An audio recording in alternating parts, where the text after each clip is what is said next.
നമസ്കാരം. വൈന്യൂസ് പ്രഭാത വാർത്തയിലേക്ക് സ്വാഗതം. ഇന്നത്തെ വൈന്യൂസ് പ്രഭാത വാർത്തകൾ വായിക്കുന്നത് ഷിജി ജയക്കുട്ടി. വൈന്യൂസ് പ്രഭാത വാർത്തകൾ. ഇറാൻ പിടിച്ചെടുത്ത കപ്പലിലെ മലയാളികൾ സുരക്ഷിതർ.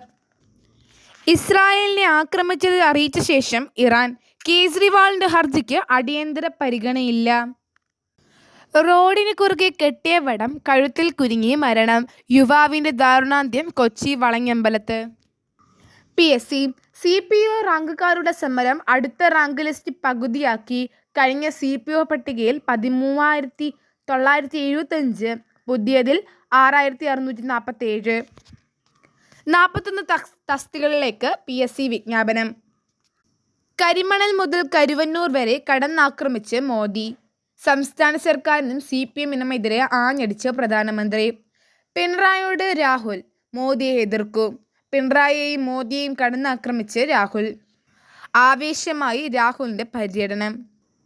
കുരുമുളകിന് 3 ആഴ്ചക്കിടെ കിലോഗ്രാമിന് വർധന 58 രൂപ. സിഡ്നി പള്ളിയിൽ ശുശ്രൂഷയ്ക്കിടെ ബിഷപ്പിന് കുത്തേറ്റു. പൊന്നാനിയിൽ വീട്ടിൽ നിന്ന് മോഷ്ടിച്ചത് 350 പവൻ. കേജ്രിവാൾ അറസ്റ്റിനെതിരെ ഹർജിയിൽ സുപ്രീം കോടതി. കേരളത്തിൽ ഇത്തവണ കാലവർഷം കനക്കും. തെക്കൻ ജില്ലകളിൽ വേനൽ മഴ, ചൂടിന് ശമനം. ഇനി നമുക്ക് കായിക വാർത്തയിലേക്ക് കടക്കാം. കായിക വാർത്തകൾ. കാൻഡിഡേറ്റ്സ് ചെസ് 1-ാം സ്ഥാനത്ത് ഗുകേഷും നീപോം നിഷിയും. ഇംഗ്ലണ്ട് സ്പിൻ ഇതിഹാസം ഡെറിക് അണ്ടർവുഡ് അന്തരിച്ചു.